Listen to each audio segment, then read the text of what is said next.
It's the 2022 World Cup.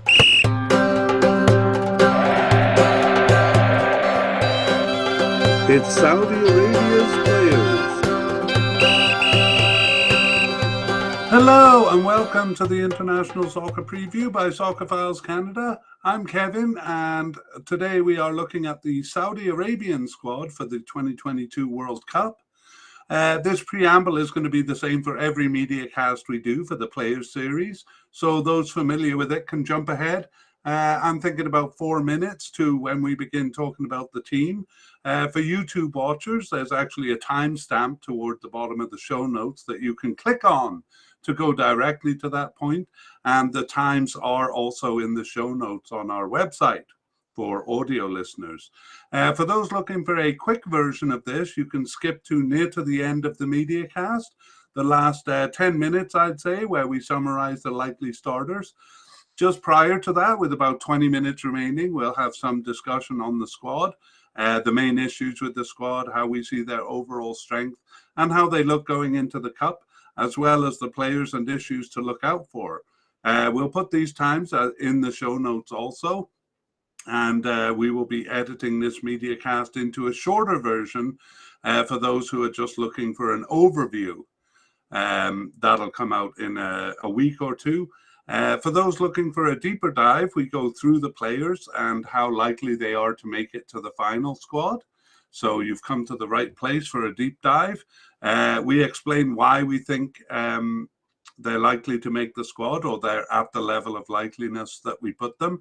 And we give information on their history and standing with the squad. So the way we do this is by first organizing the players into their designated positions. It should be noted that these are a bit artificial since players don't always play in their coded positions. Nevertheless, it's a good way to organize the discussion here. Then we go through those players and share some of the data that we've collected in our soccer files. And using that data, we try to predict how likely the player is to make the team, based mostly on their recent participation, but a couple of other factors as well. We categorize them into definite, likely, possible but unlikely, and seems to be off the squad. And we're also going to mention big players who have retired and make note of any current injuries. We'll also try to determine which players will be starters and which will be substitutes. That is right at the end of the podcast when we kind of go through the team one last time. Okay, and for those following on YouTube, we'll run a very simple graphic where we list the names, and you can actually see the players' names as we mispronounce some of these Saudi Arabian names. And this is the same broadcast for the audio podcast. So we're going to try to repeat the names a few times to help listeners familiarize themselves with the players. And that's as much as we can do to this point. But as the rosters are being published, we're going to do an update episode for the teams and the players. And that will essentially, for the players at least, be going over our predictions, updating them based on the games between now and then, and revealing which players were selected. So the information here goes up to June 2022. And so keep your eye out for those update podcasts probably in mid-November. All right, let's move on to talking about Saudi Arabia. And we've done a couple of podcasts on Saudi Arabia. We did in the final round of World Cup qualifying, we did a look at the two Asian groups. So we talked just about their major players in that podcast, but it was mostly about the team. And we've also done the group podcast, or the group media cast for Group C, which Saudi Arabia is in. So we don't have anything on players there that is focused on the team, but we have a couple of takeaways from both of those podcasts. So one of them is that Saudi Arabia is coming out of a poor period, really, a poor period from 2010 to 2017. But it actually belies the fact that they're historically a strong team in the region. So we won't talk about that much right now, but we'll add meat to that bone toward the end when we discuss the squad notes. We also have some key players retiring in 2018. So most of those will come up during the player-by-player examination that we do, but we'll make a kind of a complete list of them at the end of the podcast or towards the end of the podcast. And finally, one of the things coming out of those podcasts was the dashing Hervé Renard. So he's been a pretty successful manager for African teams. And will he be able to ply his magic for the Asian team, Saudi Arabia? Again, we'll come back to those points later on. Let's look at the formations for Saudi Arabia. So really the 2019 Asian Cup formations we're going to ignore here because that cup was a bit too far away now, and also it was under a different manager. So we're going to start with just the World Cup qualifying campaign and the final round of that here. So we see actually great consistency in their formation. It was a 4-2-3-1 all the way. So 4 defenders at the back, 2 probably more defensive midfielders, 3 more attacking midfielders, and then 1 center forward. They changed that up a little bit in the Arab Cup, and I'll talk about the Arab Cup a little bit. They did send a few of their kind of first team players, I think just around 4 or so. But mostly they seem to use their young players. So I wonder if it was actually their under-23 squad. And only a few of those players emerged from the Arab Cup, a few of those young players, to make it onto the first team with a couple of first team players. And actually the coach, the manager, Hervé Renard, didn't manage that Arab Cup. It was a assistant manager who took charge. So we're not really going to consider the players who were only in the Arab Cup, just the players who were on the team before and after the Arab Cup. So the Arab Cup formation doesn't matter much because it was a different group of players. However, with the friendlies, we saw they went straight back to the 4-2-3-1 formation, but in game 2, for the first time, a change of formation. They went with a 4-3-3 formation. So in summary, all the games we'll be covering during this period from World Cup qualifying final round to the friendlies in June 2022 are a 4-2-3-1 formation, except for the last game, which was a 4-3-3 formation. Okay, well, let's move on to the squad, and we'll begin with the manager. The manager is the dashing Hervé Renard. Sorry about that. Hervé Renard is a French manager. He didn't play, well, he was a professional player, but he didn't earn any caps for the national team. But he does have quite a good history as a manager. Prior to joining Saudi Arabia in 2019, he was the manager of Morocco from 2016 to 19, Ivory Coast in 2014 and 2015, and probably most famously Zambia from 2011 to 13, where he won the African Cup with them. He actually managed Zambia twice and Angola in between. So a pretty storied manager. He also managed a couple of club teams too. He managed Lille in France for a short period in 2015, and then a couple of other French teams, along with Alger in Algeria and Cambridge United in England in 2004. So in terms of tournaments, he won the 2010 African Cup. Sorry, he did not win the 2010 African Cup. He was manager of Zambia there in that cup, but it was the 2012 African Cup that he kind of famously won. He was with Zambia in 2013 African Cup, but they were a bit disappointing there. And as we've said, Ivory Coast in the 2015 African Cup, and they won that African Cup too. So he has 2 African Cup titles under his belt. He was with Morocco for the 2017 and 2019 African Cups, as well as the 2018 World Cup. So that was his first World Cup. He didn't have great success with Morocco, but I feel like he did kind of bring along the team in terms of players. But we won't go into too much detail on that. So Hervé Renard manager, and Saudi Arabia will be hoping for some of his magic. He kind of specializes in getting the best out of teams. So Saudi Arabia is a bit of an underperforming team, which we'll talk about as the podcast goes on. So hopefully he can draw out the best. And in fact, he kind of has already, with their first place finishing qualifying over Japan and Australia. So kind of on a good path already. Let's move on to goalkeepers.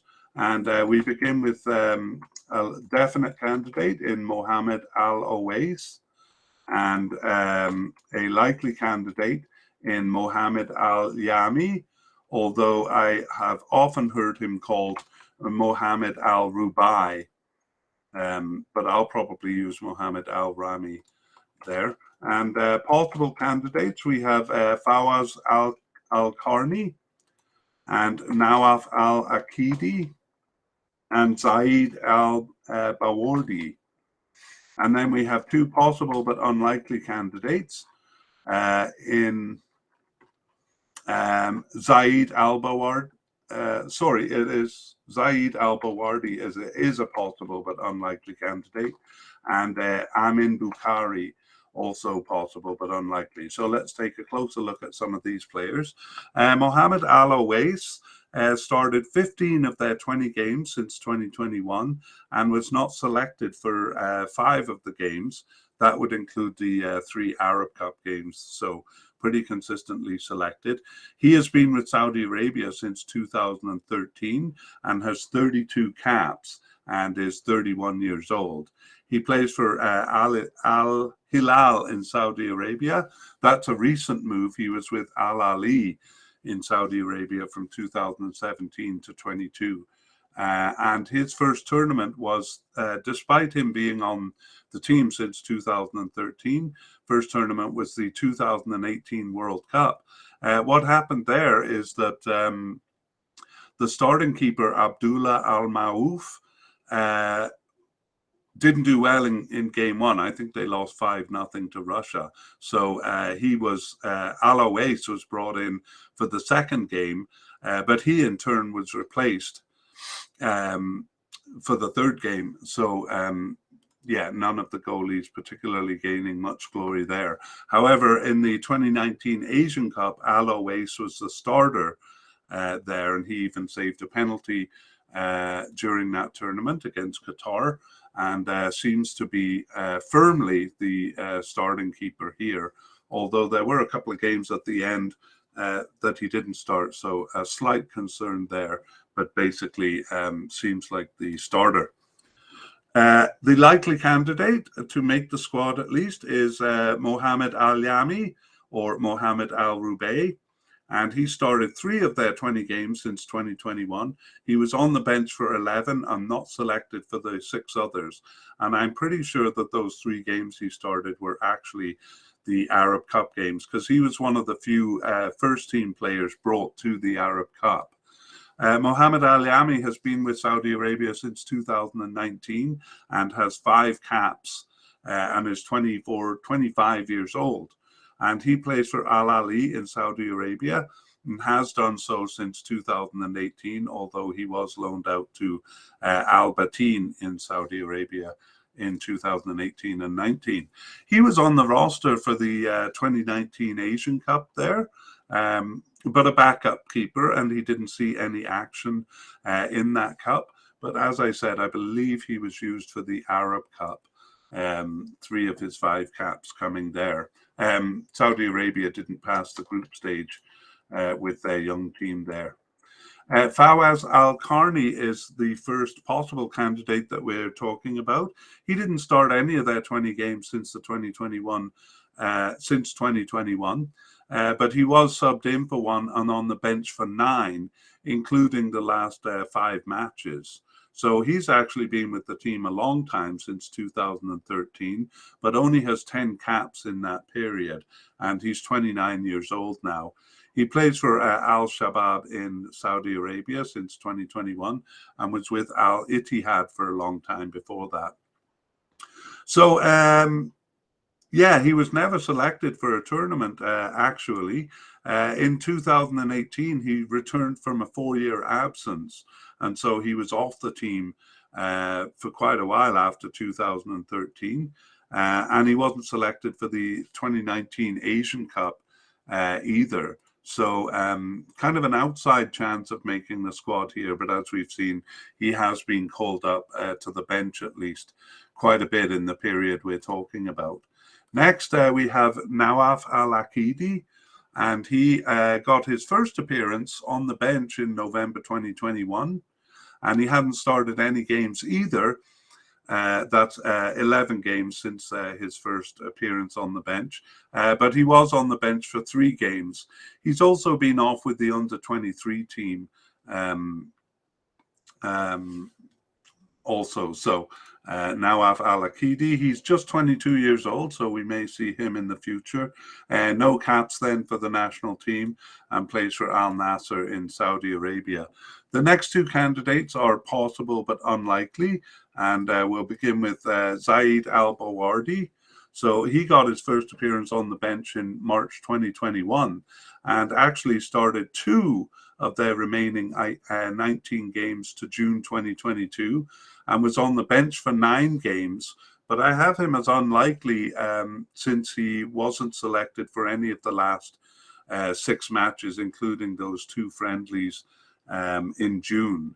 So still a chance of getting back into the team. He got his first cap in 2021, so he has 2 caps and is 25 years old, and he plays for Al Shabab in Saudi Arabia. Amin Bukhari first appeared on the bench in October 2019, but he was off the team and returned after a 2.5-year absence in March 2022. He didn't start any of the remaining 3 games either, but was on the bench for 1. So a very outside chance for him. No caps for the national team, and is 25 years old and plays for Al Nasser in Saudi Arabia. So I'm going to summarize by describing this position over the period we're talking about, which is 2021 to June 2022. And it's been Mohamed Al Owais in World Cup qualifying, except for 2 games in the middle where Al Yami started.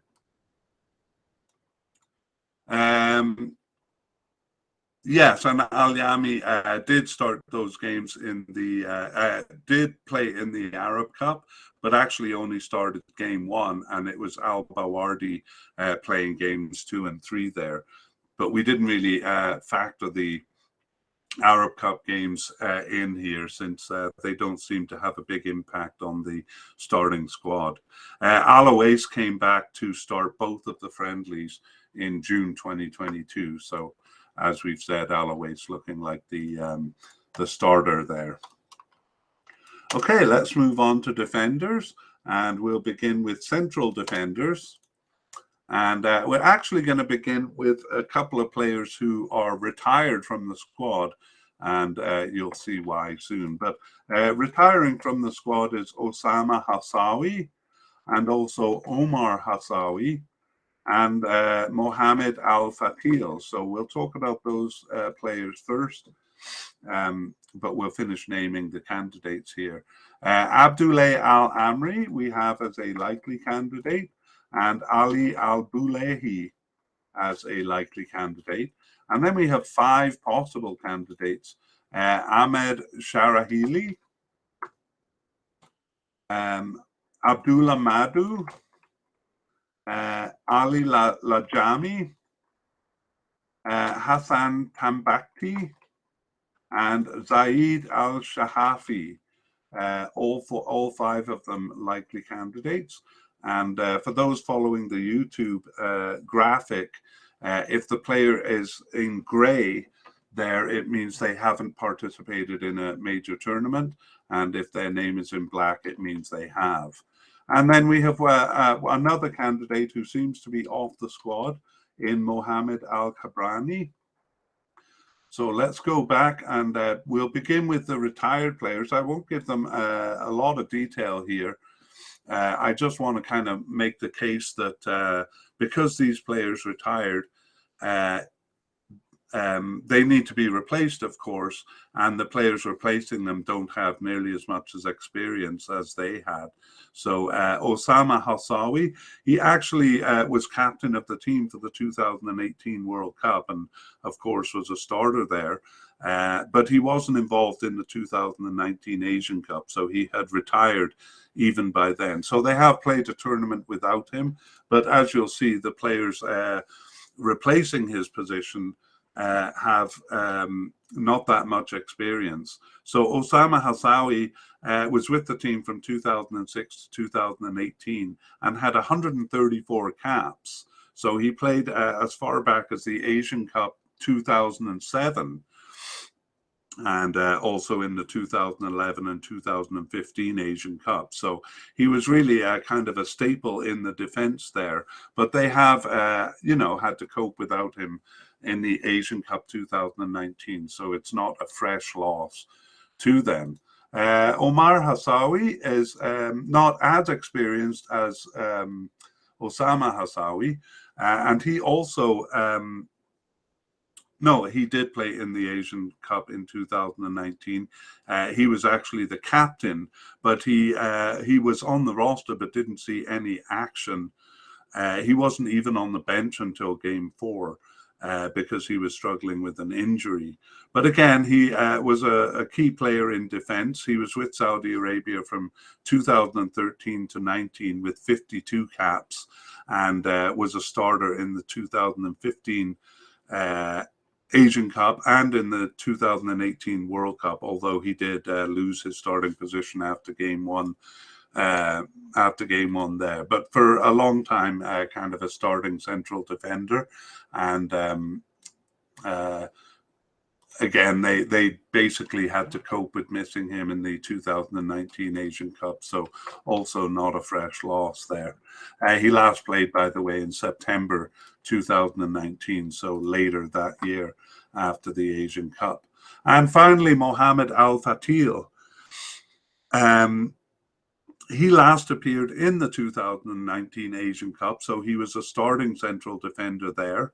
And that was the last time he appeared for the squad. So he doesn't have as long a history as the other two players there, but I'm including him here because he was a starter in the 2019 Asian Cup. So they had to replace him as well as the other players we've talked about. On with the players who have started in central defence during this period. I'm actually going to switch up the order here and start with Ali Al-Bulahi rather than Al-Amri.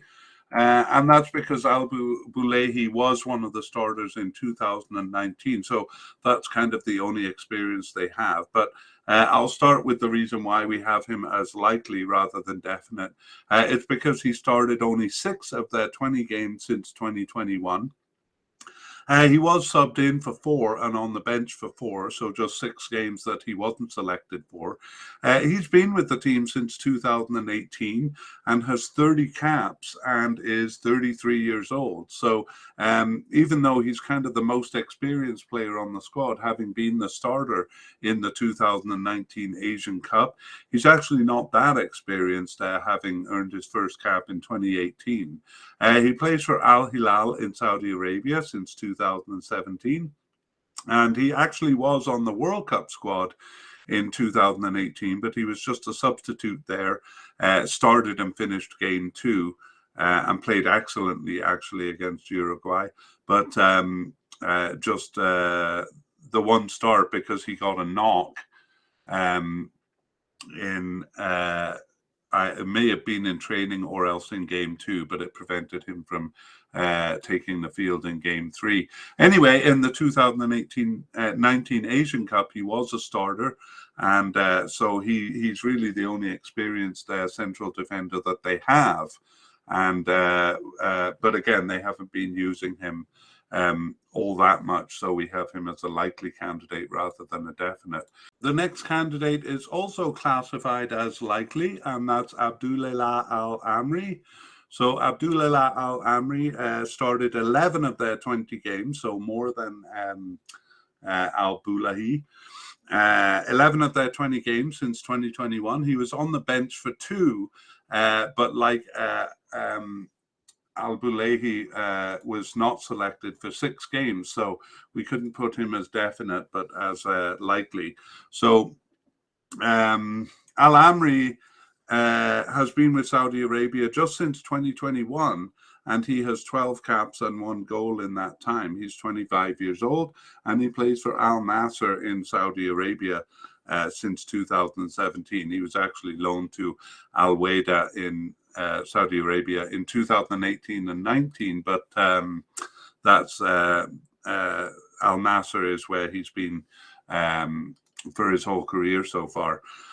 He was actually part of the Asian Cup in 2019, a bit of a surprise selection because he hadn't been involved with the team up to that point, perhaps involved with the youth team, but not the senior team. And he was just a sub in 2019. He didn't see any action. So on the bench, but kind of new to the squad in terms of play. The next 5 candidates are all possible, and none of them have any tournament experience. So we'll begin with Ahmed Sharahili. Ahmed Sharahili earned his first cap in November 2020, but then was off the team for 12 months and came back in November 2021 to start one of their remaining 11 games. He was subbed in for 1 and on the bench for 4. So he's been with the team, as I said, since 2020, but only has 3 caps and is 28 years old. He plays for Al Ittihad in Saudi Arabia, but that's a new club since 2022. He was with Al Shabab for 3 years before that. Next, we have Abdullah Madu. Abdullah Madu started 8 of their 20 games since 2021 and was on the bench for 2. But then was not selected for the last 9 of the last 11 matches. So he was actually a staple in central defence for the first half of the period we're talking about, but then off the team for the second half for the most part. So he has 11 caps since 2019 and is 28 years old. And he's been with Al Nassr in Saudi Arabia for his whole career since 2012. Ali Lajami earned his first cap in November 2019, but another player who basically was off the team for 2.5 years after his first cap, and he returned in June 2022, just recently, to start one of their 2 remaining games, those friendlies, and he was subbed in for the other, so he looks like he's a recent consideration. He's been on the team then since 2019 and has 3 caps. He's 28 years old. Also plays for Al Nassr in Saudi Arabia. The 4th candidate is Hassan Tambakti. Hassan Tambakti first appeared on the bench in October 2019, and he started 4 of their 20 games since 2021, was subbed in for 1 and on the bench for 2. And he has 13 caps since 2019, but is just 23 years old. He plays for Al Shabab in Saudi Arabia since 2018. And finally, among the possible candidates, Zaid Al-Sahafi.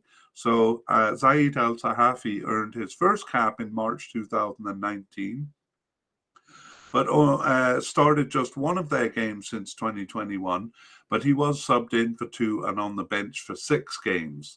So he's been with Saudi Arabia also since 2019 with 12 caps, but he's quite a bit older at 28 years old. He plays for Al Ittihad in Saudi Arabia and has done so since 2015. However, he was recently loaned to Al Tawoun in Saudi Arabia since this year, since 2022. And finally, we have one player who seems to be off the squad, Mohamed Al Kabrani, and he last appeared for the team in October 2021. He hasn't been involved in any tournaments, but has been around the team since 2017 and has 17 caps and 2 goals. He's 28 years old, so a chance of being called back in, but hasn't been since last October. He plays for Al Khalij in Saudi Arabia and with Al Ali before that. So let's summarize by talking about the way this position has gone. We saw they have a 4-2-1-3, a 4-2-3-1 formation most of the time. So that would mean 2 central defenders. And it was Abdullah Madu and Al Amri. That was a pairing for the first half of World Cup qualifying. Madu was then replaced, basically off the team since halfway through qualifying, and replaced by Al Bulahi, who we saw was the starter in 2019 Asian Cup. But Al Bulahi himself then was replaced in Game 9. There were 10 games in World Cup qualification. In Game 9 by Sharahali and in Game 10 by Tambakti. So it looked like a steady pairing until the end there. None of these players appeared in the Arab Cup, but Al Bulahi and Tambakti played the first friendly, and that was actually the first time that Al Amri didn't start. But Al Amri did return for the second friendly there in June, alongside Al Sahafi, who got his first start. So, as I said, fairly steady pairing, but then towards the end of World Cup qualifying and into those friendlies, it was a bit of a mix and match. So hard to say who's going to be the starter there. Al Bulahi was the only player with tournament experience, but then wasn't selected for the first half of World Cup qualifying. All right, let's move on to left backs. And for this position, we have one definite candidate in Yasir Al-Sharani, and two possible candidates. One is Nasser Al-Dasari and Moteb Al-Harbi. Okay, so we'll begin with Yasser Al-Sharani. He seems to have the position fairly locked down. But he started only 12 of the 20 games since 2021 and wasn't selected for 8 others. So that includes the 3 Arab Cup games. So he's not the consistent starter, but more consistent than any other candidate. He's a veteran with the team since 2012, and he has 69 caps and 2 goals and is 29 years old.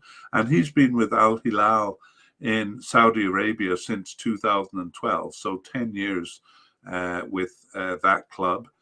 And his first tournament was the 2015 Asian Cup, where he was a starter, started and finished games 1 and 3, but didn't appear in game 2 there. And he was a starter also in the World Cup, where he held the position, started and finished all 3 games. He also started in 2019.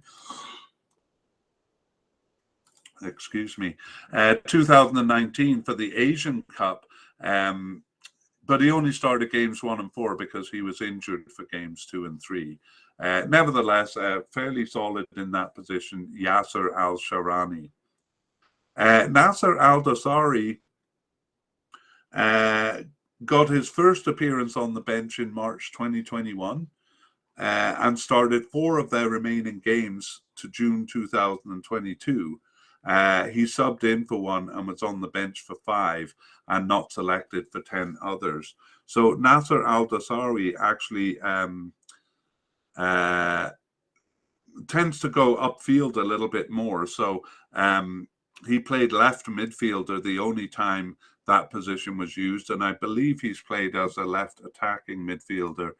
We'll come to that a bit later. Anyway, he plays for, no, he has been with the team since 2021 and has 6 caps and is 24 years old. He plays for Al Hilal in Saudi Arabia since 2017. So Nasser Al-Dosari, a possible candidate. And Moteb Al-Harbi is one of the few players, one of the few young players that kind of graduated from the Arab Cup onto the first team here. So he got his first cap in that Arab Cup. That was in December 2021. And since then, started 2 of their remaining 9 games to June. He was subbed in for 1 and on the bench for 2. And he still sometimes plays for the under-23 team because he's just 22 years old now. So 3 caps since 2021, and he plays for Al Shabab in Saudi Arabia. So a possible candidate in Moteb Al-Harbi. So let's go back and summarize the left back position. And we have Al-Sharani, Yasser Al-Sharani, for most of World Cup qualifying. But he was replaced in game 4 by the right back Saud Abdul Hamid, and he was also replaced for 2 games by Nasser Al-Dosari, who we saw here. Nasser Al-Dosari also played the first of their friendlies in June 2022, but then Yasser Al-Sharani returned for the second friendly there, so still seems to hold down the position even though he's been replaced a few times. All right, moving on to the right back position, we have the player I just mentioned, Saud Abdul Hamid, as a definite candidate. And we have Sultan Al-Ghanam as a likely candidate. And finally, as a possible candidate, Mohammed Al-Buraik. So just 3 candidates here for the right back position. And Saud Abdul Hamid actually is coded as a right back, but he's played in various positions, none of them being a right back position. So he actually played more like a defensive midfielder in the Arab Cup, and played as a central defender also in the Arab Cup, and his only start for the senior team was the one we mentioned at left back position there. So we have him as a definite candidate to make the squad, but not necessarily be a starter. He earned his first cap in 2019 in September and started 4 of their 20 games since 2021. But the reason we have him as a definite was that he was subbed in for 6 and on the bench for 7. So there's only 1 match, and that was the first game in 2021 that he wasn't selected for. He missed 2 games also because he was with the under-23 team, and that brings us to his age, which is just 23 years old. So really making inroads into the national team here. He's been with the team since 2019 and has 15 caps in that time. He plays for Al Hilal in Saudi Arabia. That's a recent move from Al Ittihad, where he played from 2018 to 2022. So actually the player who has been starting in the right back position is Sultan Al-Ghanam. So he started 11 of their 20 games since 2021, and he was subbed in for 1 and on the bench for 1. And he has 21 caps since his first one in 2017 and is 28 years old. And he's been playing with Al Nassr in Saudi Arabia since 2018. And he was not part of the 2018 World Cup squad, but he was part of the 2019 Asian Cup squad, though only as a substitute there. So seems to have made inroads with the team since 2019, and probably the starting right back here. we'll get to that discussion of the position after we do Mohamed Al Bareik here. Mohamed Al Bareik started 4 of their 20 games since 2021, and he was subbed in for 3 and on the bench for 3. So he is 28 years old, and he's actually been with Saudi Arabia since 2016 and has 35 caps and 1 goal. And he plays for Al Hilal in Saudi Arabia since 2014. He was part of the World Cup squad, in fact, the starter for all 3 games, and also the starter in the 2019 Asian Cup. So he seems to be kind of losing his starting position here to Al Ghanam, but still shows up there sometimes. And I suppose that brings us on to the summary of right backs, where we talk about how the position has gone. So Al Ghanam took over for the World Cup qualifying. So, I mean, he started the first half of World Cup qualifying, but Al Bareik replaced him halfway through, and also for the last 2 games of World Cup qualifying. Neither Al Ghanam or Al Bareik played in the Arab Cup or started in the Arab Cup, but Al Ghanam started the first friendly, and then it was actually central defender Ali Lajami who played in that position in their most recent game in June 2022. So maybe a bit up for grabs. Al Bareik had the position for the last 2 tournaments. Al Ghanam seems to have come in since then, and maybe a bit of uncertainty at the end about the position. But my guess would be Al Ghanam has seemingly taken over the position, but we'll have to see how that turns out. All right, let's move on to midfield, and we'll start with defensive midfielders here. So we have 4 candidates. Well, the first one is at the likely level, and it's Ali Al Hassan. And then at the possible level, we have Abdullah Otaif. Sorry, that's probably Otaif. And Abdullah Al-Kebari as the possible but unlikely, and also possible but unlikely Ali Al-Asmari. So let's go back to the top with Ali Al-Hassan. And he got his first cap in June 2021 and started 3 of their remaining 18 games and subbed in for 4 and was on the bench for 7. So only 4 games that he wasn't selected for, although he spent most of that time as a bench player, sometimes subbing in.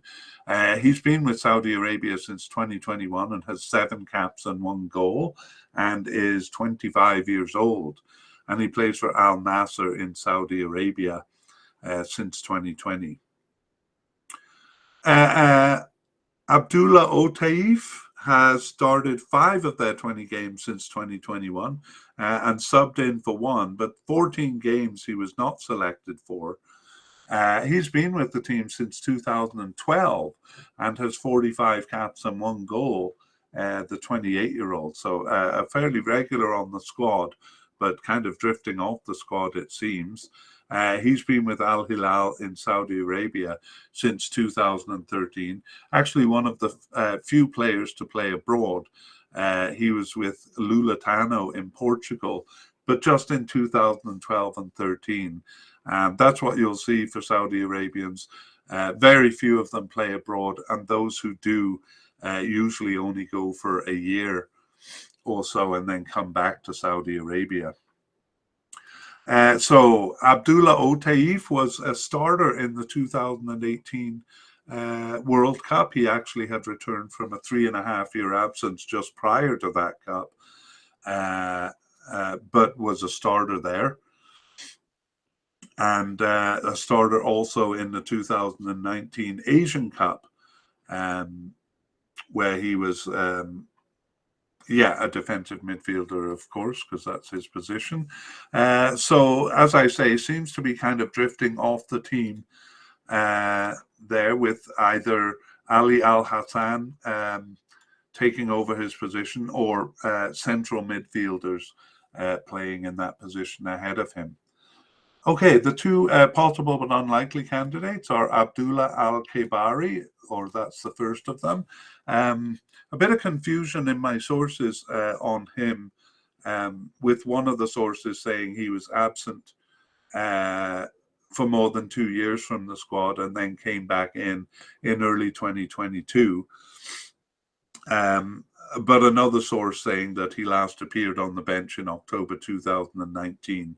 But anyway, he has been kind of on the fringes of the squad regardless since his first cap in 2018. And he was on the roster for both the he was on the roster for the 2018 World Cup, just as a substitute there, but not seeing any action. And he was selected for the 2019 Asian Cup, but he was injured and actually replaced by Sultan Al Ghanam there 2 days after the tournament began, in fact. So doesn't actually have any tournament games under his belt, even though he's been selected for 2 tournaments. And Abdullah Al-Khaibari, so an outside chance of him making it to this tournament too. Ali Al-Asmari got his first cap in March 2021 and started one of their remaining 19 games, and he was subbed in for 2 and on the bench for 3, but not selected for 13 matches, including the last 4. So, Ali Al-Asmari has been with the team since 2021 and has 4 caps, 25 years old, and plays for Al Ahly in Saudi Arabia since 2017. But not a likely candidate here. So I'll describe, no, I won't describe the situation here until we do central midfielders, because the positions tend to overlap.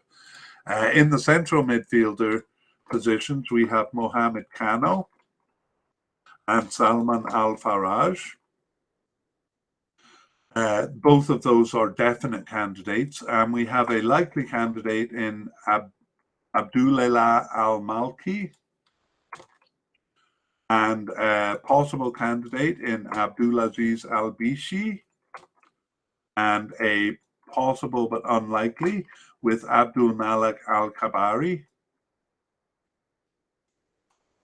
And finally, Hussein Al-Mogawi, who is seemingly off the squad. So let's go back to the top, and we meet the real central defense, the real central midfielders here, because Mohamed Kano is kind of a staple in this position. He did start 12 of their 20 games since 2021, and he was subbed in for 1 and actually not selected for 7 others, but that includes the 3 Arab Cup games. And he has been with Saudi Arabia since 2017 and has 31 caps and 1 goal, and is 28 years old. He plays for Al Hilal in Saudi Arabia since 2017. And he was part of the World Cup squad, a bit of a surprise selection, given his limited involvement prior to that cup. But he was kind of a sub there. He appeared only in game 2.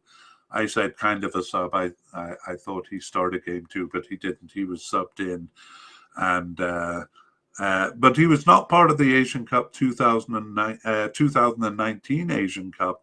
There, he played only a couple of games in the lead up to that cup, so hadn't seemed to make inroads into the team, but he has now, and he usually plays in central midfield, but I have seen him as an attacking midfielder, and the only time they used a right midfielder in that 4-3-3 formation of their last friendly, he was the right midfielder, but generally one of the 2 central midfielders in the 4-2-3-1 formation.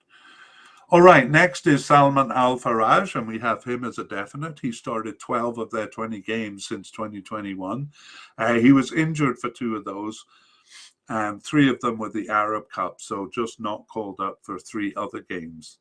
And he's been with Saudi Arabia since 2011 and is a real veteran with 69 caps and 8 goals. That may make him the most experienced player on the squad.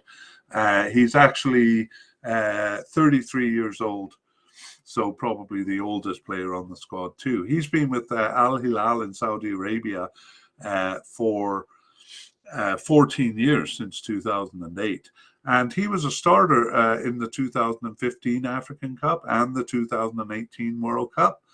And but for the 2019 Asian Cup, he was also selected for the squad, but injured, and he was replaced the day after the tournament began. So it looks like they had struggles just as the tournament began and had to replace a couple of players even after the tournament had begun.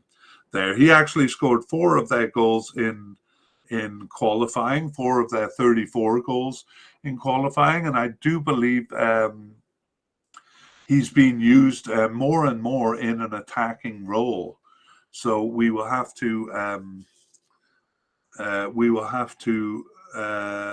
We'll see later on his more offensive role, but he does play as a central defender there. As a central midfielder there. Salman Al Faraj. I think he's actually the captain of the team also. Okay, moving on. Let's talk about Abdullah Al Malki. So a bit of an interesting case here. He earned his first cap in October 2019 and started 11 of their 20 games.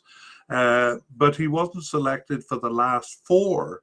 And my suspicion is that he got injured in, was it the second or third last game of qualifying? Because I saw that he was subbed out at 23 minutes, I mean. And I checked into whether he was injured, and I didn't find any evidence that he was injured.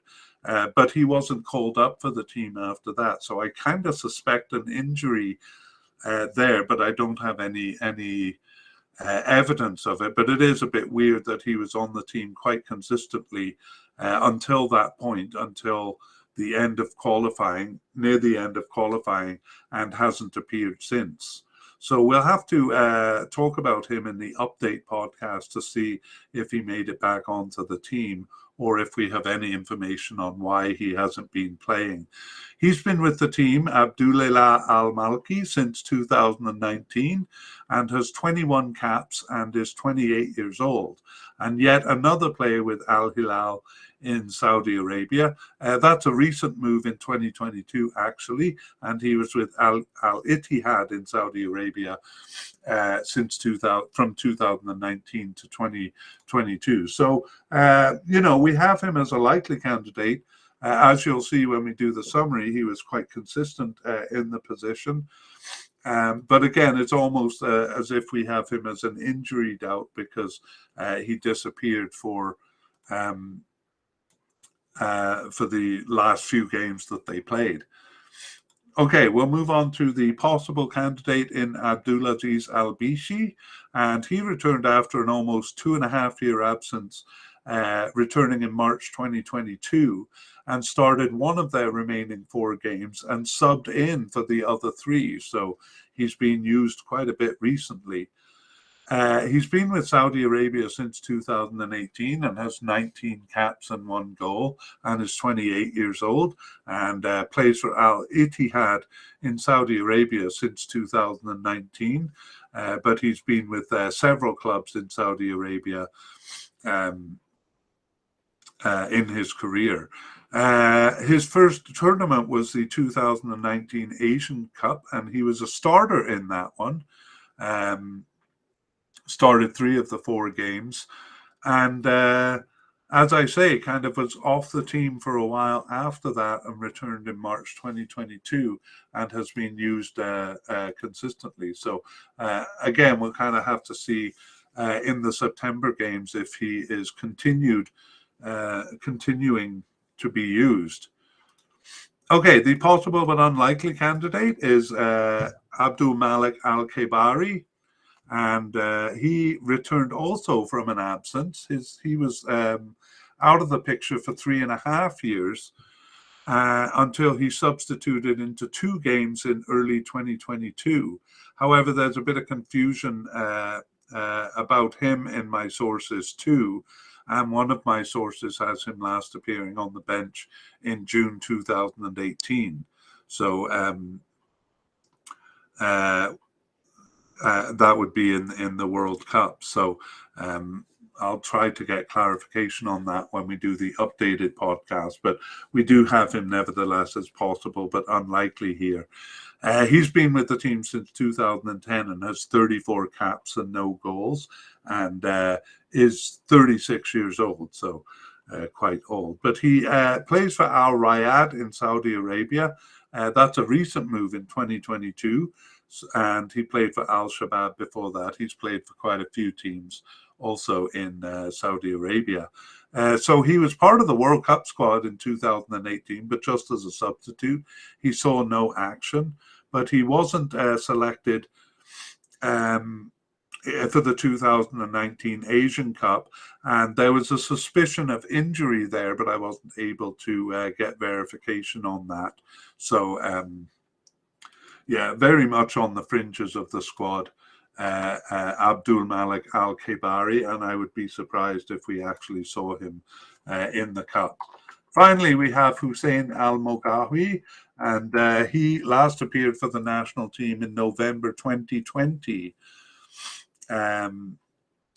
So he was on the squad from 2012 to 2020 and has 32 caps in that time. He's 34 years old and plays for Al Fateh in Saudi Arabia. It's actually his second stint with Al Fateh from this year.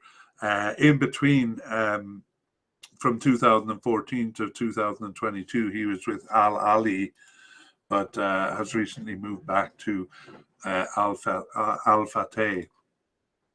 So he was a substitute in the 2018 World Cup, and he subbed into game 2 just before halftime for an injured player, and probably took over that player's position for game 3. So got a start in the World Cup, and by the 2019 Asian Cup, he was a starter. So started and finished all 4 games. But perhaps has aged out. He's 34 years old because, again, November 22 was the last time he played for the national team. So those are the candidates for the central midfield and defensive midfielder role. And so now I will just talk about the position. So almost always a 2-man central midfield. And at the start of World Cup qualifying, it was Otaif and Al Malki, who were the starting pair. But Otaif disappeared very quickly after game 1, and Kano and Al Malki made up the pairing all the way to the 8th out of 10 games there. But after that, it was a mix and match. Kano mostly stayed. I think he missed 1 match after that. But a whole bunch of players came in. Ali Al Hassan for 1, and Al Faraj, and attacking midfielder Al Najeh, each of those players getting a turn. None of these players were part of the Arab Cup starting lineups. And after that, Otaif returned to play in the first of the friendlies alongside Al Faraj. And in the 4-3-3 of the second game, there was just a single central midfielder, and it was Ali Al Hassan filling that role. So very much undecided, a very steady pairing for most of World Cup qualifying. But after that, very uncertain as to who the starting player or players will be in the central midfield. Okay, we move on to left midfield. And actually, it's a position that's not often used. If you envision the 4-2-1-3, you'll have 2 central midfielders, but 3 more attacking midfielders rather than defensive midfielders. So the players we'll talk about here actually tend to be more on the attacking side of the field. The first candidate is Salam Al-Dosari, and he is a definite candidate. And then we have Abdul Rahman Garib. Abdul Rahman Garib is a likely candidate. And then we have a player who not seems to be off the squad. I'll put him as retired. We'll talk about him. The name is Nawaf Al-Abed. Seems to be retired from the squad, but I bring him up for a reason. Salam Al-Dosari had started 12 of their 20 games since 2021 and was not selected for the 8 others. And another player with Al Hilal in Saudi Arabia and has been there for 12 or 11 years since 2011.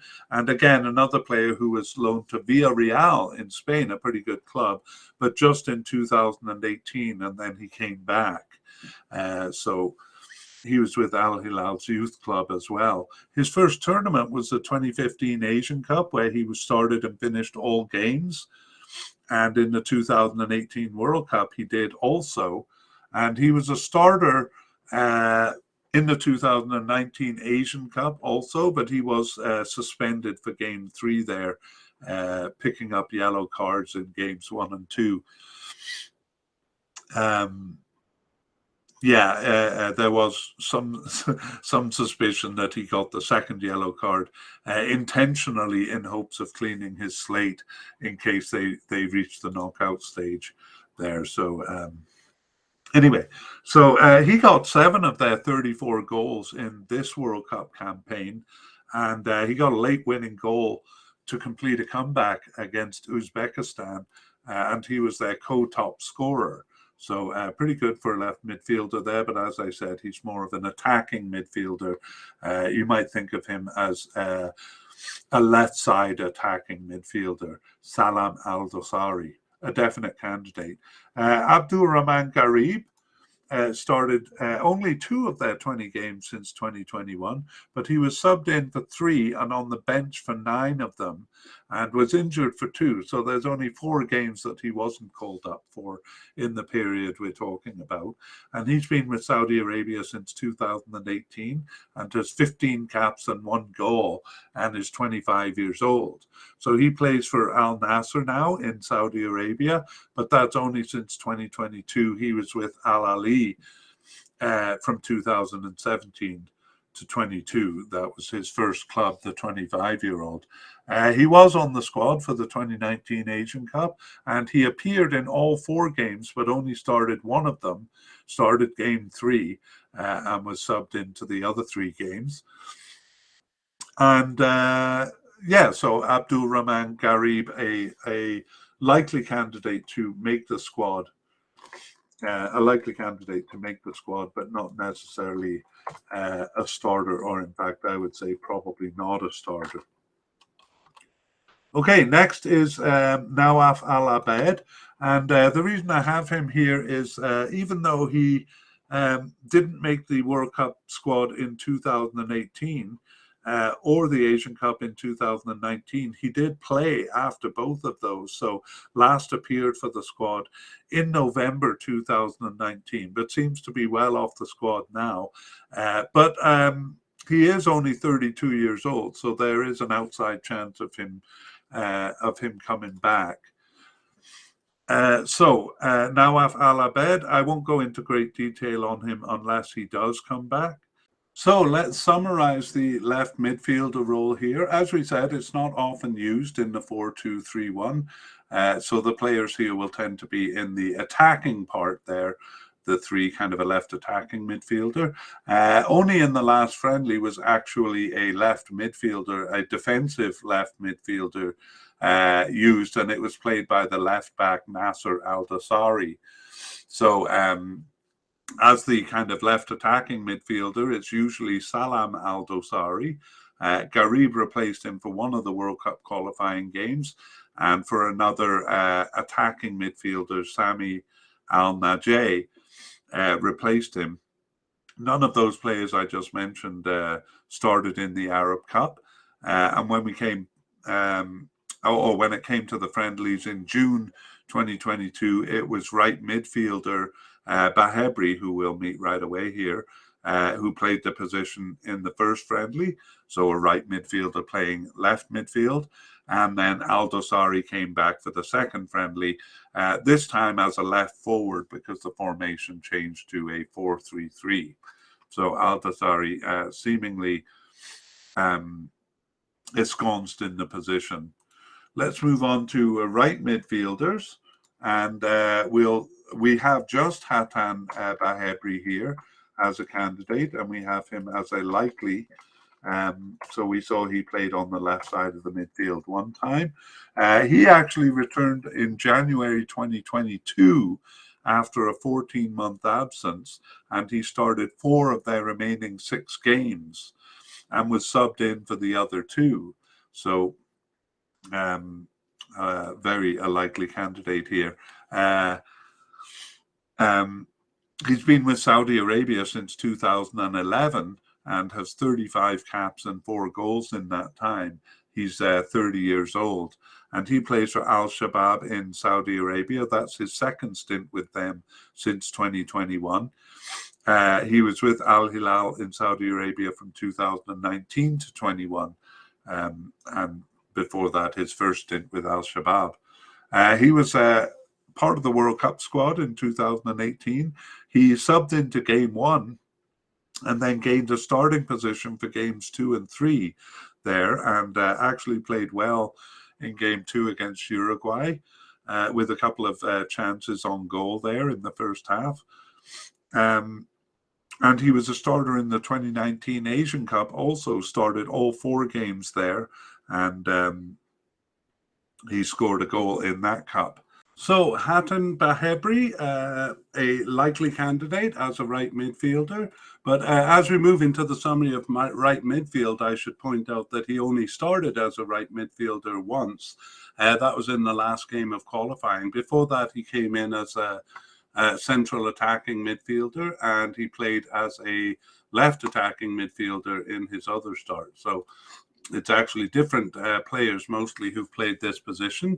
And as I said, the defensive side of right midfielder is not often used in the 4-2-3-1. So it's an offensive midfielder. And the only time the defensive right midfielder was used was in the most recent game, the 4-3-3 formation. And it was Mohamed Kano who played there. As the kind of attacking right midfielder, it was Fahad Al Mulawad, who's a forward, and we'll come to him soon, all the way through the World Cup qualifying until that last game where Bahebri did play it. Neither of those started in the Arab Cup, and it was left winger Khalid Al Ghanam in the first friendly. And kind of oddly, central midfielder Abdulaziz Al-Bishi playing as a right forward in the 4-3-3 formation. That was the second friendly. So right midfielder role kind of up in the air. And we'll find out why it's up in the air when we get to Fahad Al-Mulawad or Muwalad as a forward. But we'll quickly do left wingers and right wingers here. They really don't have many. For left wingers, they just have one candidate in Khalid Al Ghanam, and we have him as a possible candidate. And he got his first cap in January 2022 and started one of their 6 remaining games, subbed in for 2 and was on the bench for 3. So he is being called up regularly this year. So he has 3 caps since 2022 and is 22 years old. He plays for Al Nassr in Saudi Arabia since 2020. And that's it for left wingers. So again, the position was only used once in the Arab Cup. And otherwise, Khalid Al Ghanam played once as a right attacking midfielder, even though he's coded as a left forward. On to right wingers, and we have a possible candidate in Ayman Yahya. And we have 2 candidates who seem to be off the team. in Abdul Fattah Asiri and Mohammed Al Kuwaikibi. So let's go back to Ayman Yahya. Having earned his first cap in November 2020, he started 2 of their games since 2021, 2 of their 20 games. And additionally, he was subbed in for 3 and on the bench for 3, and with the under-23 team for 3 games. So he's actually one of the few players who played in the Arab Cup who were brought up to the first team. Actually, he was brought up a bit before that, but is a young player, so played in both. So he's been on the team since 2020 and has 6 caps, and he is only 21 years old, and he plays for Al Nassr in Saudi Arabia since 2019. And he is currently on loan to Al Ahly, or maybe that loan spell has ended actually to Al Ahly in 2022. Okay, Abdul Fattah Asiri, he actually got 2 of their goals in qualifying, both of them in a game against Singapore. But he last appeared for the national team in October 2019. So he was on Saudi Arabia from 2013 to 19 and has 21 caps and 2 goals. That would be those 2 goals I just mentioned, and is 28 years old, so not aging out. He plays for Al Nassr in Saudi Arabia, but has never been involved in a tournament despite being on the team since 2013. And finally, Mohammed Al Kuwaikibi, and he last appeared for the national team in October 2021, but he was on the team since 2018 and got 9 caps in that time. He's also 28 years old, and he plays for Etifak in Saudi Arabia and has done so since 2016. Also, though, was not involved in any of their tournaments. So those 2 players seemingly off the team. So for the right winger position, much as we said for the left wing position, it's not often used. And when it was used in the Arab Cup, it was Ayman Yahya who played in that role. Okay, now we're moving on to forwards, but we include attacking midfielders as part of the forward consideration here. So we have 2 players. I might actually just add the secondary striker as well in this section. So we have Sami Al-Najeh as a likely candidate, and Turki Al-Amar as a possible candidate.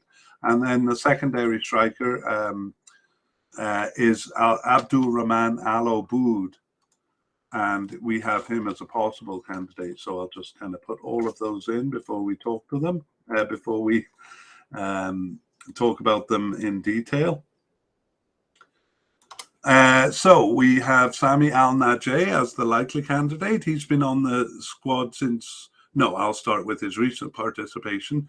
He started 2 of their 20 games since 2021, and he was subbed in for 9 and on the bench for 5.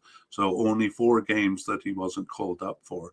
He's been on the team since 2017, but has only 13 caps in that time, and he is 25 years old and plays for Al Nassr in Saudi Arabia since 2016. He was loaned out to a couple of teams. And he was not part of the squad for the 2018 World Cup, despite earning his first cap in 2017. And nor was he part of the team in 2019. So just kind of working his way onto the team here, Samir Al-Najeh. Turki Al-Amar is a possible candidate. He returned after a 13-month absence in December 2021 to start 2 of their remaining 9 games to until June of this year, and was on the bench for 1, and with the under-23 team for a couple of games there too. So he's been with Saudi Arabia since 2019 and has 6 caps, and is also quite young at 23 years old, and plays for Al Shabab in Saudi Arabia. He doesn't have any tournament experience, though. He wasn't part of the Asian Cup 2019 squad. Okay, and then on to the secondary striker, Abdul Rahman Al Oboud. And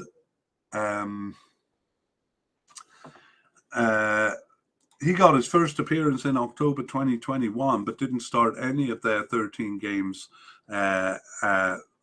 during that time. However, he was subbed in for 1 and on the bench for 7 games. So we have him as likely. He's been with the team since 2018 and has 2 caps. And he plays for Al Ittihad in Saudi Arabia. Okay, so let's just talk about that kind of attacking midfielder, secondary striker position. Really, it's been Salman Al Faraj throughout World Cup qualifying. He's a central midfielder, but he was replaced 3 times towards the end by 3 different players. So Sami Al Najeh, who we introduced here, was in the role, and central midfielder Mohamed Kano, and we just mentioned before, right midfielder Hatem Bahebri, all played in that attacking midfielder role. It was forward Abdullah Al Hamdan in the first friendly, and then in the second friendly, that 4-3-3 formation, the position of attacking midfielder doesn't exist. Okay, we're going to move on to the forwards of the forwards. So I usually think of these as centre forwards. And we have, I'm going to actually start with a player who's off the squad now, but we'll say he's retired, Mohamed Al-Salawi. And as far as the current members, Firas Al-Burakan is a definite candidate. And Fahad Al-Mualad, a likely candidate. And Salah El Shahiri, a likely candidate, and Abdullah Al Hamdan, who we've mentioned, a possible candidate, along with Hatham Asiri, also a possible candidate. So just 5 forwards to deal with here. But we're going to start by going back to Mohamed Al-Salawi, because he was the man getting their goals before this period. He actually did retire in 2018, or after the 2018 World Cup. But he was a big scorer for them, and I question whether they've really replaced him. So Mohamed Al-Salawi was on the team from 2010 to 2018, and in 44 caps, he got 28 goals. So that's a really high percentage. He's 35 years old now, and he actually is still playing. He was with Al Hazm in Saudi Arabia until 2022, but he's unattached.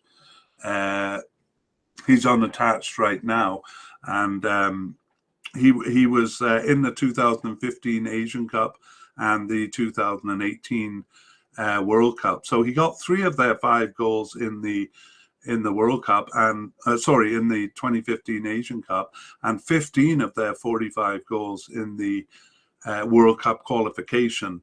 But he didn't get either of their 2 goals in the World Cup there, and hasn't appeared basically since that tournament. But he was a really big scorer, as you saw in qualifying, and none of the players currently on the squad have a scoring record anything like his. So Firas Al-Burakan started 8 of their 20 games since 2021, and he was subbed in for 5 and on the bench for 2. So 5 matches that he wasn't selected for. He has been with Saudi Arabia since 2019 and has 22 caps and 6 goals. He's only 22 years old, and he plays for Al Fateh in Saudi Arabia since 2021, and Al Nasser before that. So he hasn't been in a tournament yet. He was not selected for the 2019 Asian Cup, but he did score 3 of their 34 goals in qualifying, so is kind of moving into the starting position, the starting centre forward position. Fahad Al Muallad is not really a centre forward. He's actually been their right midfielder, as we saw for most of the time, right attacking midfielder. And he scored 4 of their 34 goals in qualifying. And he started 13 of their 20 games since 2021. He wasn't selected for 5 of the games. The key point, he was on a doping ban for the last 2 games there in June 2022.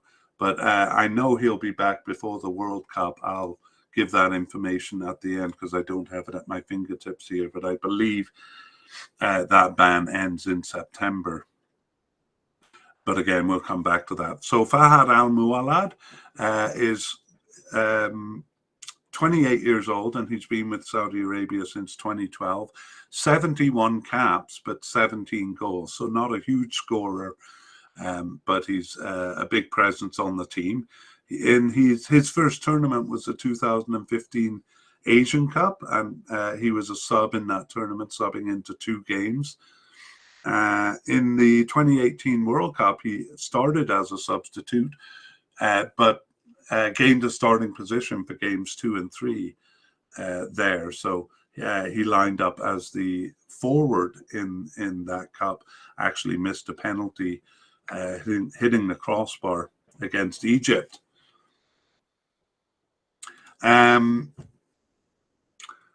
He was a starter in the 2019 Asian Cup, Fahad Al Muallad. And so, basically a starter for the team. We saw he started in a lot of the World Cup qualifying games. So I'm sure they were sad to miss him. They were sad to lose him to that doping ban, but at least it ends before the World Cup. And I've just checked and seen that ban ends on September 23rd. So he'll be there for the Cup. We move on to Salah Al-Shehri.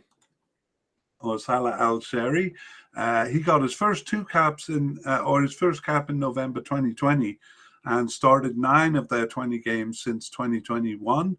Subbed in for 4, but he wasn't selected for 7 matches, including the last 2 matches. So those friendlies in June. However, he does have the best scoring record for Saudi Arabia. He's got 8 goals in 16 caps. So maybe it needs to, I usually go above 30 caps to really consider it a real percentage, but that's a goal every 2 games. He's been with the squad since 2020. But is 28 years old, so a bit of a latecomer to Saudi Arabia there. He plays for Al Hilal in Saudi Arabia since 2020 and was with Al Raid in Saudi Arabia before that. So he's also one of the players who was actually loaned out to foreign clubs. He was with Beira-Mar in Portugal and Mafra in Portugal in 2012 and 13. But as is the case with most of them, a short loan spell and came back quickly to Saudi Arabia. So he hasn't been involved in any tournaments, but he did score 7 of their 34 goals in qualifying. So that made him their co-top scorer. So maybe not experienced with enough experience to really be a starter in the World Cup, but we see that they are a bit short of scoring power here, so he may get his start. Abdullah Al-Hamdan is a possible candidate. He started 4 of their 20 games since 2021, and he was subbed in for 5 and on the bench for 3, and he's 23 years old. He's been with Saudi Arabia since 2019 and has 20 caps and 5 goals. So not a bad scoring ratio for the 23-year-old. He's with Al Hilal in Saudi Arabia since 2021. And they'll be hoping to get goals from him. Finally, we have Haytham Asiri. So he got his first cap in the Arab Cup there. So again, one of the few players to kind of graduate from the Arab Cup to the senior team. He didn't start any of their 9 games after the Arab Cup, but he did sub in for 3 and was on the bench for one. He was also off with the under 23 team for 4 matches. So he has 5 caps since 2021 and is just 22 years old. Haytham Azeri. He doesn't have any tournament experience, and I forgot to mention his club, which is Al Ali in Saudi Arabia since 2020, but a young player, no tournament experience. So these are the players they expect to, or they need to get their goals from, and I will summarize the forward position here. So Salah Al-Shari in World Cup qualifying was the starting forward, but from game 5 onwards, the position was equally shared between him and Firas Al-Buraikan. So Al-Buraikan did start 2 Arab Cup games, and Al-Hamdan started 1 game in the Arab Cup too. So it seems like they sent their forwards to the Arab Cup there, or else players got their start there. Al-Buraikan was the starter in 2 friendlies. So it looks like Al-Buraikan is kind of taking over the starting position from Al-Shari, who had it for a while. But both of them are fairly new with no tournament experience. So Al-Muwallad is the only one among these forwards with tournament experience. Okay, that brings us to the end of the player-by-player discussion. So we're going to move on to a discussion of the squad. And I've been meaning to explain the shirt I'm wearing. Some Saudi Arabians might be disgusted with me for wearing a Germany shirt while I'm talking about Saudi Arabia. But I'm afraid I can only put that down to the poverty of my shirt collection. And it's not a statement, a political statement of any kind. It's just a color match. This is the only shirt I have that's kind of similar to the colors of Saudi Arabia. So any Saudi Arabians who are upset with me, A, I understand, and B, you could solve the problem by sending me a shirt from your country. Okay, that is that. All right, let's talk about some notes. So we'll go back to the notes from the beginning. These are kind of outcroppings from our previous podcasts or takeaways from our previous podcast. So we said Saudi Arabia is coming out of a flat period. That flat period lasted from 2010 to 2017. But for many, it belies the fact that they're a historically strong team in the region. They just haven't looked that way for the past 10 years. They reached the World Cup 4 times in a row prior to 2010, and they even passed the group stage in 1994, something few Asian teams had done, or have done since even. Getting knocked out at the group stage in 2011 and 2015 Asian Cup also kind of hides the fact that they were a very strong team in the Asian Cup. In fact, they either won or they finished second in 6 of the 7 cups from 1984 to 2007. So the last 12 years or so have not been good for Saudi Arabia, especially 2010 to 2017. They are getting back on track now with 2 World Cup qualifications. But in the 2019 Asian Cup, that progress was kind of interrupted with a quarterfinal finish. They were damaged by the juggernaut that was Qatar. In that case, they lost to them in the group stage. That made them finish second, which paired them against Japan in the quarterfinal. So, so they're really hoping to make something out of this. Not only doing well when the cup is hosted in their area, but also fully coming out of this lull that they've been in for the 2010s. The next point is key players retiring in 2018. We looked at some of them in the player-by-player part of the podcast, and we'll summarize them at the end. But perhaps part of the reason they were unimpressive in the 2019 Asian Cup is that some key players retired in 2018. But their 2 World Cup qualifications, especially this one winning over Japan and Australia suggest that they're kind of over that period, and that they've learned to kind of overcome the players that they've lost. So they're still struggling to replace, however, some of their goal scorers, especially Al-Salawi, because their goal scorers are quite inexperienced and not scoring the way Al-Salawi did. We talked about Hervé Renard, so I call him the dashing Hervé Renard because he's a stylish dresser, and he's been very successful with Zambia and with Ivory Coast, leading both of those to an African Cup. He went on to manage Morocco, and he didn't actually do as well for them, but he kind of specializes in getting the most out of his players. And he also seems to choose his team well. He chooses teams that seem to have a lot of potential. This is my own observation. He chooses teams that have a lot of potential but aren't really living up to that potential. And if I'm right in saying that, I think Saudi Arabia was a very good choice for him, because they should be doing better than they have been doing over the past 12 years. So I actually think he's going to do well with Saudi Arabia here, and that Saudi Arabia will be stronger than most people think they are. However, they do have a couple of weak spots. One of them is a lack of outside midfielders.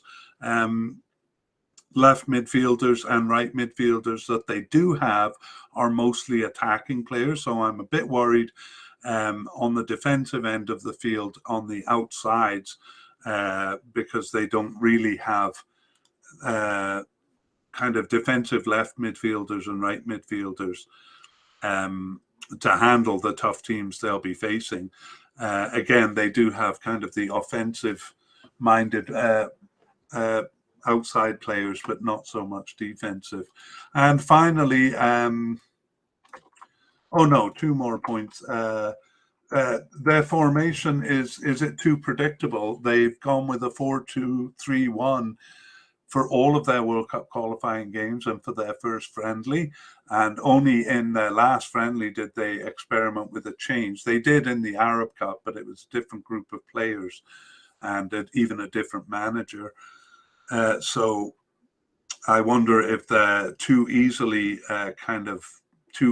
readable with this 4-2-3-1 formation that they persist with. So I wonder if this change to a 4-3-3 formation is kind of an attempt to answer that.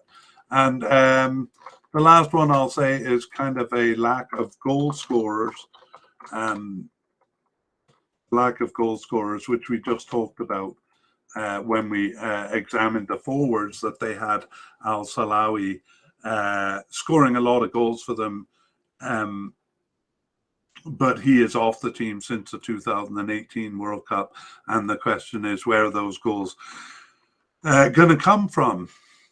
So they have a couple of midfielders who put the ball in the net, Al Muwallad and Al Dosari, but not that much. And the actual centre forwards they have are fairly inexperienced. They have reasonably good goal scoring records, but not a lot of games under their belt. So we'll have to see how they do. Okay, that is it for kind of, those were supposed to be the squad notes. And now we'll take a look at their club affiliations. Well, that's a short story for Saudi Arabia, because all of them play at home. Just let me bring up the proper graphic here. But they all play in Saudi Arabia. And we saw Al Hilal being mentioned over and over again. So that seems to be where most of the national team players end up. But they also have players on Al Nasser and Al Shabab and Al Ali. I would say those are the three other main teams that they come from. As we said, a couple of them have done short loan spells outside the country, but that's usually short-lived, and they come back to Saudi Arabia pretty quickly. So they've always been kind of, I wouldn't say accused is too strong a word, but, lacking in that international experience, because none of their players play for example, in Europe. So the game may be quite different for them, and they're not used to a different style of game. All right, let's move on to age and experience. So I'm running a kind of my own little stats here on each of the teams. And one of the things I'm considering is how many players have been called up since 2020. So how big is their slate of players? And they have 46 players kind of in that mix. And actually that's a bit lower than average. So the average is around 51 and they have 46. So they're not juggling too many players, which is a problem for some teams. And they seem to have enough to choose from. The next one we consider is how many players are under kind of more serious consideration. So this would be the candidates we have as definite, likely, or possible. And they have 37.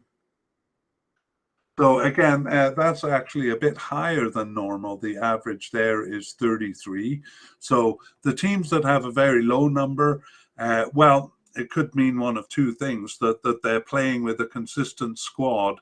It's the same players on the field all the time.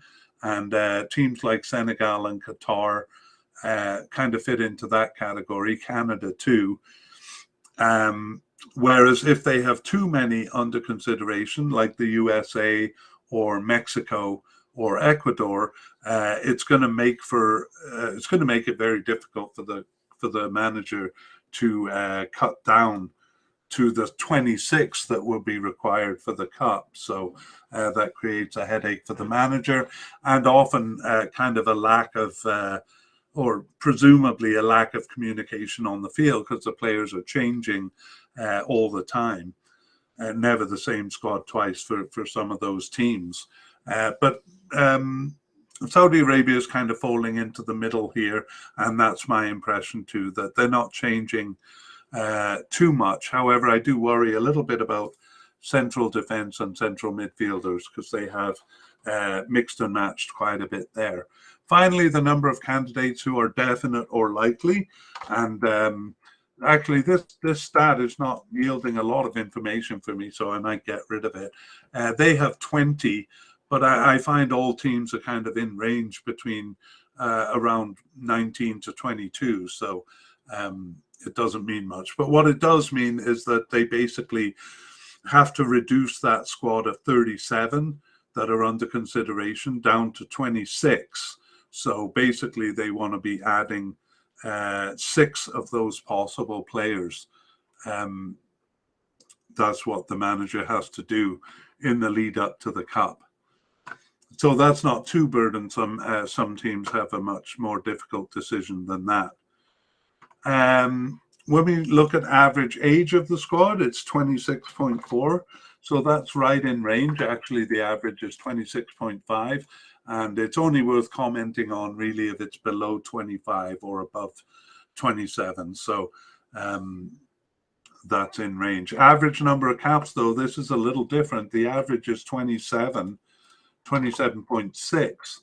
And Saudi Arabia is 21.6. So it kind of suggests that they are less experienced than most teams. And I got to say, I worry about them all playing in Saudi Arabia too, because that adds up to a bit of a lack of experience with other styles of soccer and stuff like that. But I think teams nowadays are a bit more aware of the problem. And I feel some of these kind of hermetic teams that don't play outside of their own country are actually getting better. Whereas in the past, they used to kind of really struggle in tournaments because they would be facing styles they were unfamiliar with. You know, these players will all be watching TV, for example, in other countries, and playing international games against other countries too. So they do have some experience. Total number of goals is 76. That is very low. The average is 119.5. So basically their scorers don't have a lot of goals. And I think some of that comes down to what we said about forwards, that the forwards they have are quite inexperienced. haven't played a lot of games, so haven't scored a lot of goals.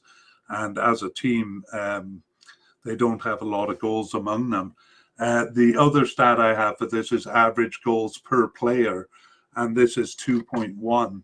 Again, much lower than average. In fact, the second lowest among the 14 teams that no, I have done 18 teams in this stat so far. So they're the lowest among them. So as I've said earlier in the podcast, goal scoring perhaps the biggest issue that Saudi Arabia is facing, and they'll have to find their goals from somewhere. I'll probably end up repeating that in the next section, which is players and issues to watch. So inexperienced central defense is one of the problems, and they did have a steady central defense, but in recent games we're kind of mixing and matching a little bit. So we have two likely candidates there, and we had 5 possible candidates. All 5 of those possible candidates are without tournament experience. So a bit of inexperience in central defense. And I think we can say the same about the attacking lineup too. The central defensive pairing is a bit unsettled. So as I said, a solid pairing in the first half of qualification. But then Abdullah Madu, which was one of the pair there, is no longer being selected, and they haven't settled on a replacement. So Ali Amri was the other one, and even he wasn't playing all the games towards the end of this period. So a bit unsettled in central defense there. In the midfield, these all sound negative. I don't mean for it to be that way, but I'm just talking about kind of issues here. The central midfield is a bit disrupted by the absence of Ali Malki. So Ali Malki and Mohamed Kano were a steady pairing up until near the end of World Cup qualifications. But as we said in the Player by Player podcast, Ali Malki subbed out of the second last game, or maybe it was the third last game of World Cup qualifying. He subbed out 23 minutes into the game and hasn't returned since then. So even though he's not listed of injured as an injury, I'm a bit concerned that he is. And in terms of replacing him, it's really been a mix and match. Kano has mostly kept his place, but the Kano's partner in central midfield there still needs to be settled upon. I've talked about also the shortage of, on the YouTube graphic, I'm putting everything in the wrong place here, so I'm just fixing that up on the fly here. There we go. Shortage of outside midfielders. I won't repeat everything I've said, but they have kind of attacking left midfielders and right midfielders, but they don't really have defensive ones. So I'm a bit worried about that, because they'll be facing tougher teams than they do in Asia. So we'll probably need a bit of bolstering in defense there. I may be dead wrong, though. I mean, they do have central midfielders and they have left and right back, so maybe they're able to compensate for the lack of players actually coded as left midfielders and right midfielders. Finally, in attack, I've talked about their lack of goals. So Al Salawi is gone since 2018. Actually, it's central midfielder Al Faraj, who's their most common starter as a centre forward, but he only has 8 goals in 69 caps. I mean, as a central midfielder, he wouldn't be relied upon to score more goals, so maybe he is capable, but it's not in his record yet. Some players with higher percentages are coming in, especially Al Sheri, but generally they're quite inexperienced, so I'm considering this the attack a bit unproven, is what I want to say. Not so much weak, but kind of unproven. Okay, let's look at some of the new players that they've got coming in. And I've mentioned already that 5 of their possible central defenders are all new. So beyond the two likely candidates, they usually bring, I would say, 5 or 6 central defenders. So I think we're going to see most of these guys selected for the squad. Ahmed Sharalahi is new. Abdul Madu, Ali Lajama, Hassan Tambakti, and Zayad Al Sahafi. None of them have tournament experience. As you can see in the graphic, when I use gray there, that means they haven't been in a tournament. And when it's black, it means they have tournament experience. Defensive midfielder Ali Al Hassan, we consider a likely candidate. He is quite new, 25 years old, but he's never been in a tournament. And central midfielder Abdulela Al Malki is new, but again, I suspect he's injured. He might be back for the cup or whatever is keeping him out. But he has never been in a tournament. Was used a lot in the first half of qualifying. Sami Al-Najeh, also, he was a consideration, I think, for the 2018 World Cup, but he wasn't selected, and nor for the 2019 Asian Cup. So he's been on the team since 2017, the 25-year-old, but doesn't have any experience. Firas Al-Buraikan, we consider a definite candidate, the forward. He's just 22 years old, but he has 22 caps and 6 goals, which is pretty good for a player his age. And he is fairly new to the squad. He's been on the squad since 2019, but he really just started starting games recently and has never been in a tournament. Another forward, Salah Al-Shari, may end up being the player they most rely on to get goals. He's never been in a tournament either, but he scored 7 of their 34 goals in qualifying.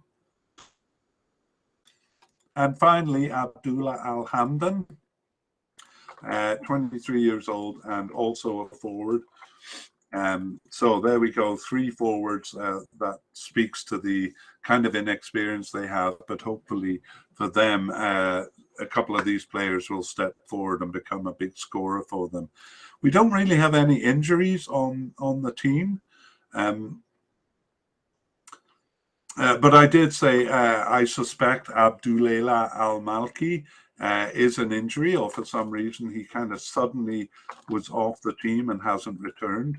So I'm going to put him on the injury list, and hopefully by the update podcast, I'll know more about what happened to him. The other one is not really an injury, but a doping ban for Falah Al-Muwaled. But that doping ban will be served by September 23rd, which will make him eligible for the World Cup. So really, no injury concerns of note for Saudi Arabia.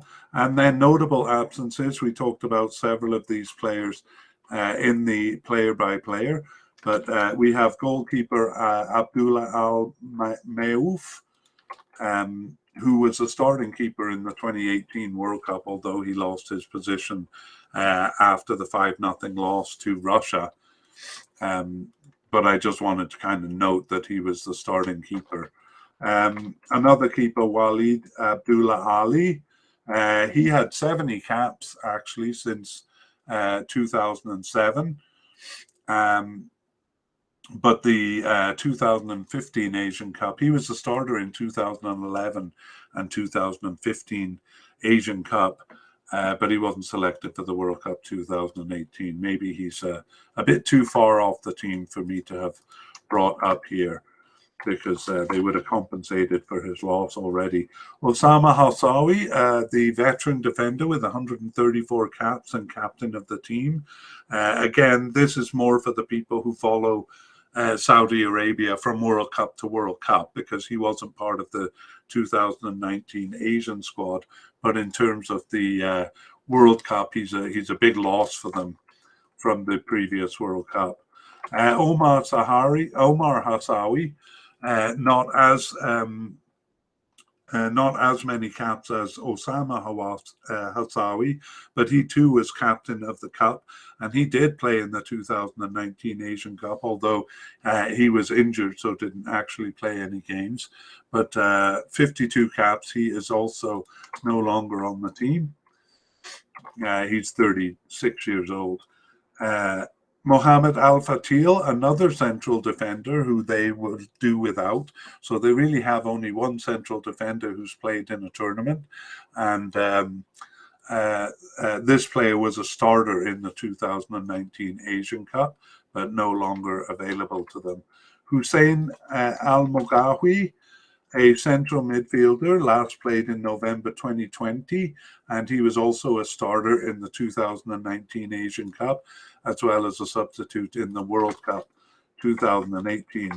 Nawaf Al-Abed is a left midfielder who last appeared for them in November 2019, and he played from 2010 to 19 with 47 caps. However, he wasn't actually in the 2019 Asian Cup and was injured for the World Cup. So as far as tournaments go, he's been off the team for quite a while, but he was involved with the team till 2019. Tassir El Jassam, an attacking midfielder who had 132 caps between 2004 and 2018. He was a starter in the 2018 World Cup, but wasn't in the 2019 Asian Cup. So, as we said earlier, a lot of these players retiring after the 2018 World Cup. Finally, Mohamed Al Salawi, also a starter in the World Cup, even though he did lose his starting position. But I think he was one of the top scorers in all of World Cup qualifying, but certainly the top scorer for his team with 15 of their 45 goals. So they will certainly miss his scoring capability in this cup.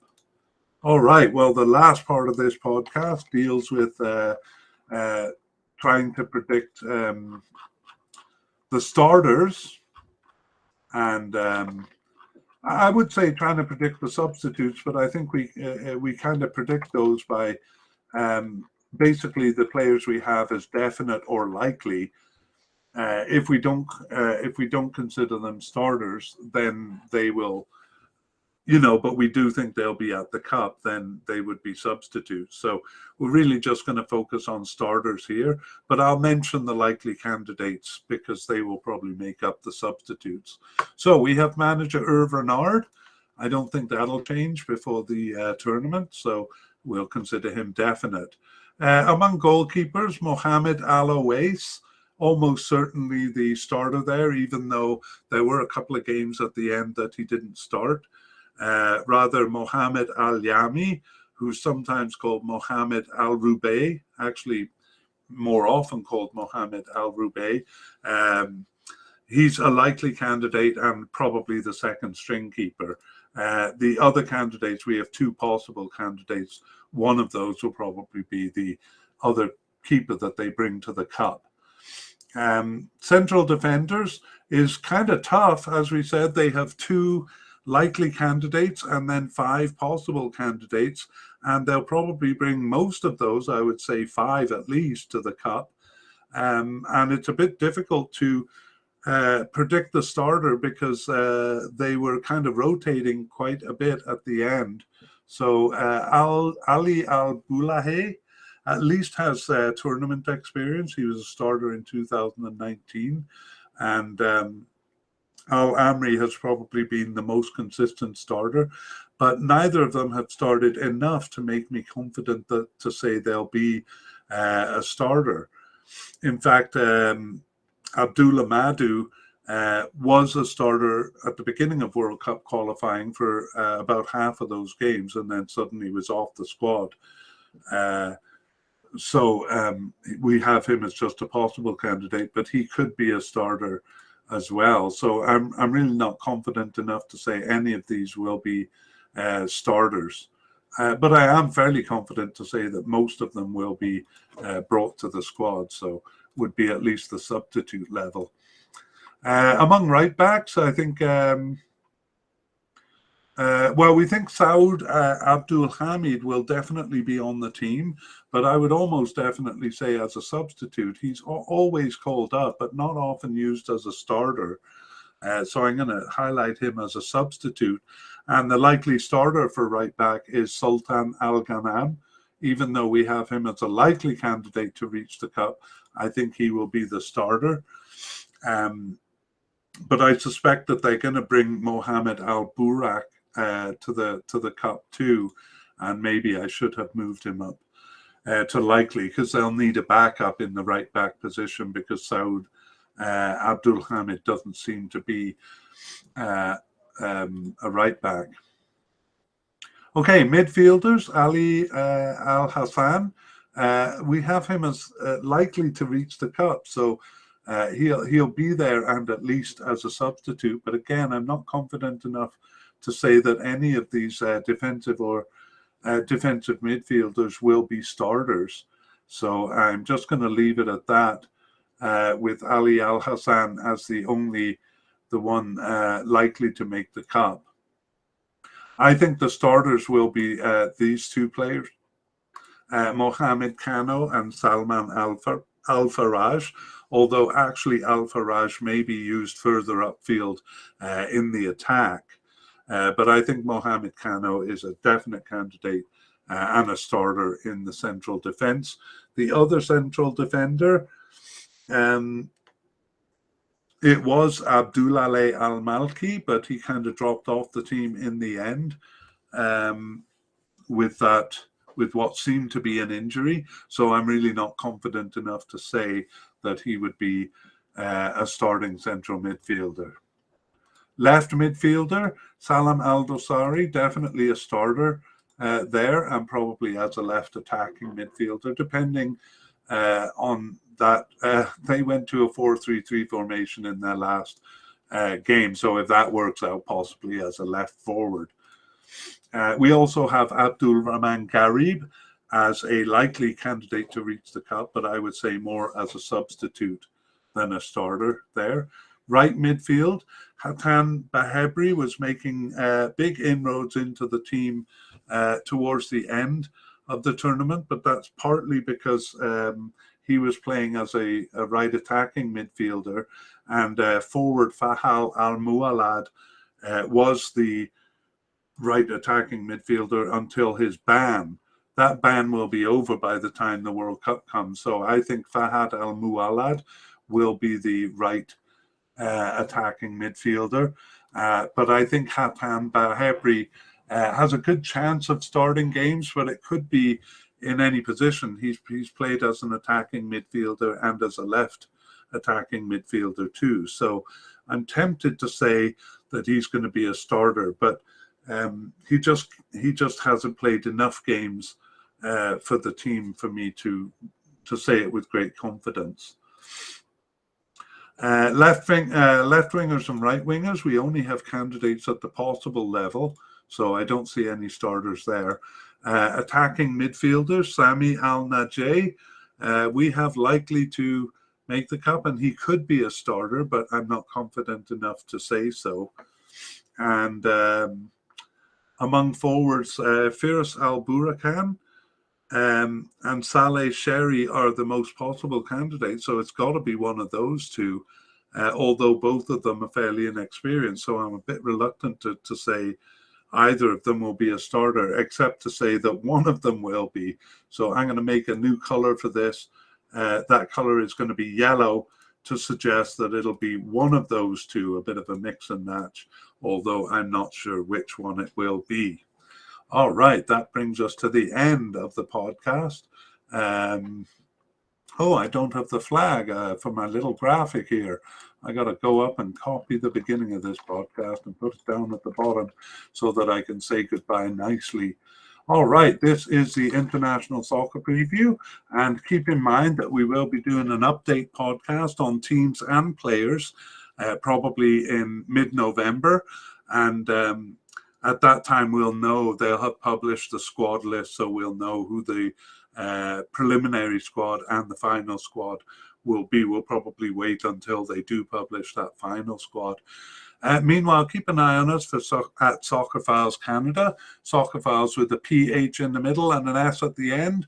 We have a website where you can find all our audio casts, and we're on YouTube too. So if you put Soccerphiles Canada in, you can look for our little flag images that's kind of distinctive, and check our show notes for links to our website and the timestamps and all sorts of information there. I've been working to improve the show notes. Thanks for listening, and we hope we see you for the next podcast on players. Bye-bye.